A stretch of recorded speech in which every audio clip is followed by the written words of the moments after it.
Welcome to another episode of Boom and Bust. I'm your host, Tony Clement, here at the News Forum, where all voices matter.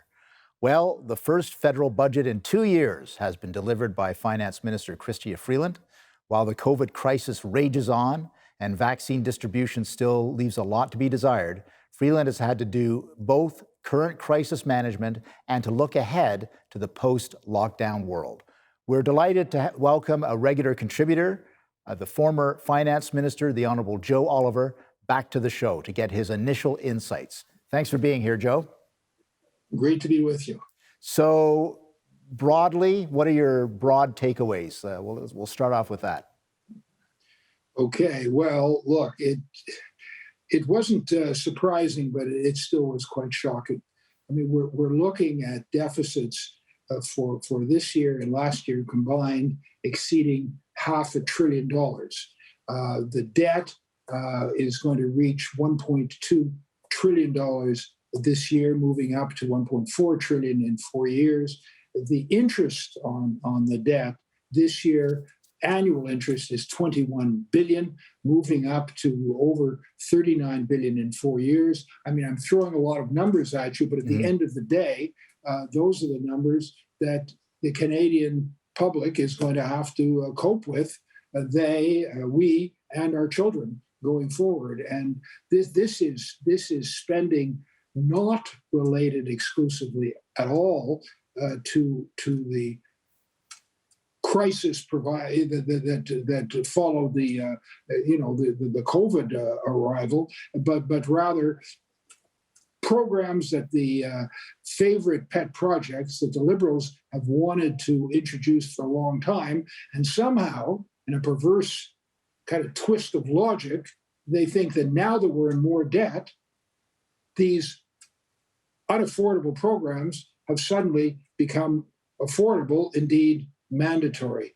So we're in a strange world right now, and I'm concerned that at some point we could hit the wall and have to deal with it, this government or successor government, the same way that Jean Chrétien and Paul Martin had to deal with it in 1995 when the Wall Street Journal said that Canada was now a honorary member of the Third World, and the dollar was characterized as the Northern peso.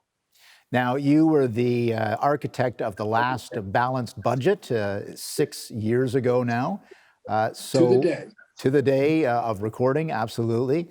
And of course, I remember those days as well because I sat beside you in Parliament and was president of the Treasury Board. But, I guess the short question, maybe a longish answer, but are these current debt levels sustainable? Well, I don't think they actually are. I mean, if you look at the numbers that are provided in this 734-page document, which is filled with wokeness on steroids and self-congratulation and pretense at fiscal rectitude. I mean, if you take a look at the numbers and you accept them as given, well, we may be okay.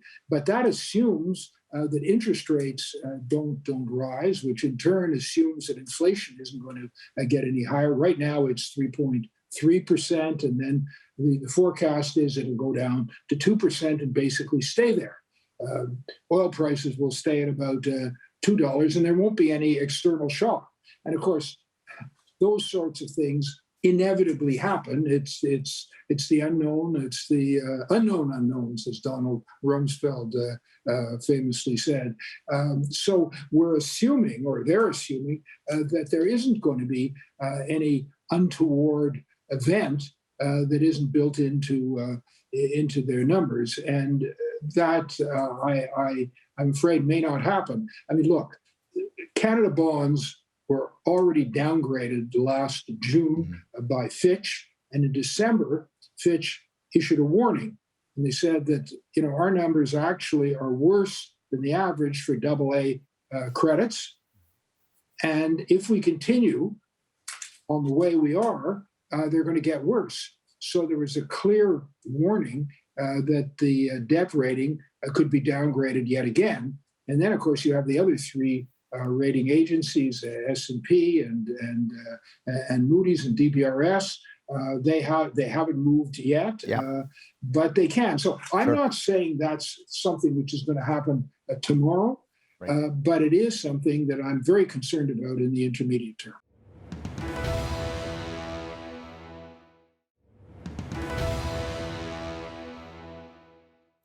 Welcome back to Boom and Bust. I'm your host, Tony Clement, here with the Honourable Joe Oliver, former Finance Minister for the Government of Canada. We're dissecting the latest budget 2021 here. Joe, Chrystia Freeland was criticized before the budget for saying that the pandemic was an opportunity for Liberal pet projects. You kind of alluded to that in the first segment. Do you mind expanding on that a little bit, what you saw in the budget? Sure. I mean, as I said, basically, they're using an economic downturn to justify more borrowing. I don't know. The budgets really balance themselves? Does the economy grow from the heart outward, as the Prime Minister said, to a fair amount of derision? I don't think so. Look, we're looking at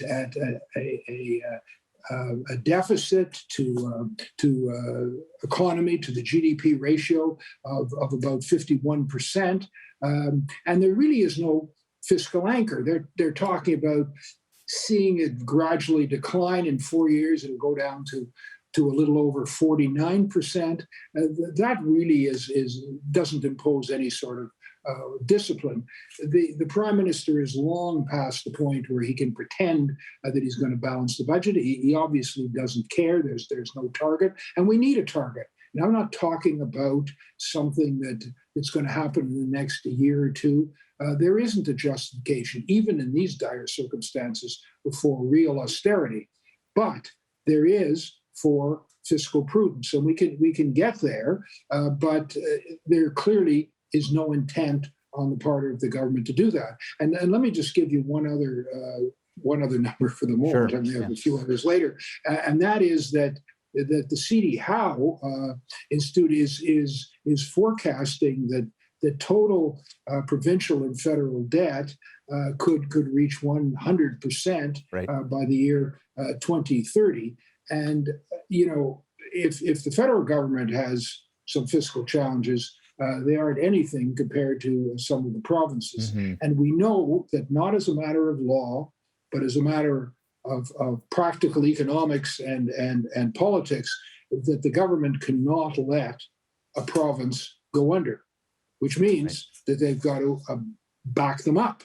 And that can be exceedingly expensive and add to the stress on the federal government. So these are serious issues, and you can't just wish them away with with talk and grandiose vision that isn't rooted in hard numbers and economic reality. One of the criticisms of the budget was that a lot of stimulus spending at a time when a lot of the economic forecasts are we're going to bounce back after the lockdown. There may be no need. What's your commentary on that? Well, we don't need stimulus right now. We've got a growth rate of 5.6%, and even though Ontario's gone into a tight quarantine, the employment is up, and the forecasts are for a snapback which we're currently actually experiencing, and we're going to experience further in the next few months. The U.S. economy is moving ahead very robustly. Employment is up. This is not the time for more stimulus. Stimulus is needed when we're in a downturn, and we're not in a downturn. We're in the process of actually snapping back. So it's just really an excuse to spend money outside of the money that we need to give people who've been hurt financially by the closures that followed the pandemic. So money. I mean, the latest I heard is that people who are registered for old age supplement are going to get another $500 tax free. I mean, I have a friend who registered, had no chance whatsoever of qualifying for it, but he got $300 tax free, as did his wife, and now there's another $500, I guess, coming to each of them. It's nice. He's going to take the money. I mean, anybody, and his circumstances are such that he really doesn't need it. But even some people who could use it, how can we be spending money on programs which would have been considered utterly unaffordable before the downturn? And that's exactly what's happening. We're going to continue our discussion with the Honourable Joe Oliver after the break. Please stay with us.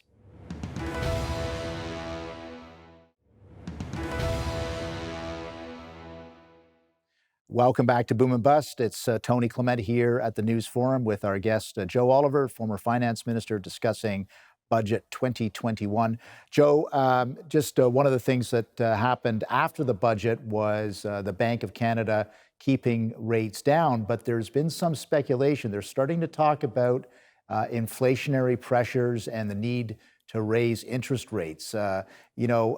Most people consider that with their own circumstances. What does it mean to my mortgage? What does it mean to my groceries? But this also has a big impact on government, if you can describe that a little bit. Sure.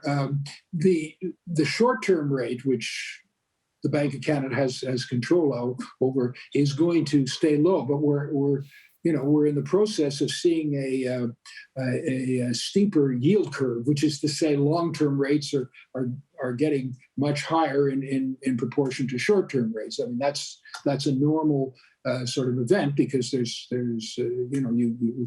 often there's credit issues, not for the government of Canada, but people demand more money because they don't know where inflation will be down the road. And rates were, a year ago, half of what they are today. Government of Canada 10-year bonds are about 1.5%. Interestingly enough, they were 8 points higher in 1995 when the crisis hit. I mean, if that, right now, what the government is saying is every single percent increase in the interest rate will cost the government net $4.5 billion. Now, I'd mentioned that the carry, the debt charges, are going to go up to near $40 billion a year in 4 years. Well, every $4.5 billion on top of that just makes it even more crushing a burden. And when you think that, look, $30 billion was put into this much vaunted childcare program, $30 billion. Well, this is $40 billion just for interest. Right now, it represents 10% of savings. But this is money that has to be paid. You get nothing for it. But the people who have mortgages in their homes understand the concept. It eats into economic growth. It will squeeze out to some degree the private sector when you have the government such a big borrower, and that's really what happened on the day of the budget. The government sort of announced that they were going to be doing much longer bonds, and it had an impact on corporate issuers. So it's not just confined to the government's finances, but to the extent that rates go up, I mean, this is just going to make the burden that much more difficult to sustain. But these aren't issues which the average person is thinking much about. Right. And one has to say this is a pre-election political budget. Speaking of which, of course, the big ticket item was the childcare plans for the future, multi-billion-dollar plans. We've got a couple of minutes before the next break. Maybe your thoughts on that.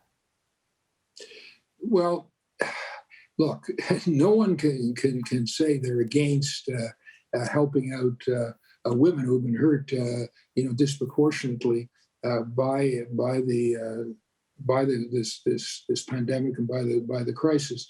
But it's a question of affordability. Also, if one is a bit cynical, it's not clear that this is actually going to happen Hmm. because it's dependent upon the provinces agreeing and coming up with their share of the money. Yeah, The it's Liberals 50. have It's been a talking about 50-50 this for 10 plan. years, Yeah, and you know that, yeah, Tony. absolutely. So Yeah. Yeah, it's going to be a 50-50 plan. So they may right, aspire to do this, but the provinces have got to buy in. It's always difficult to negotiate with Quebec. They already have their childcare plans. sure. So that's part of this story too, isn't it? Yes, it is. And there's so many to things that they're throwing money at, and we have to be confining it to the must. And anything can be sort of justified. I mean, I remember when we did that, that last budget in 2015. There were many very worthwhile things that we could have done, but they just weren't considered affordable. And you do what you can in the interests of Canadians now and in the future. And of course, we haven't talked too much about the intergenerational burden that this budget is going to impose, but it's going to be brutal Yeah. on our children and on our children's children. We're going to continue our discussion with the Honorable Joe Oliver right after this break.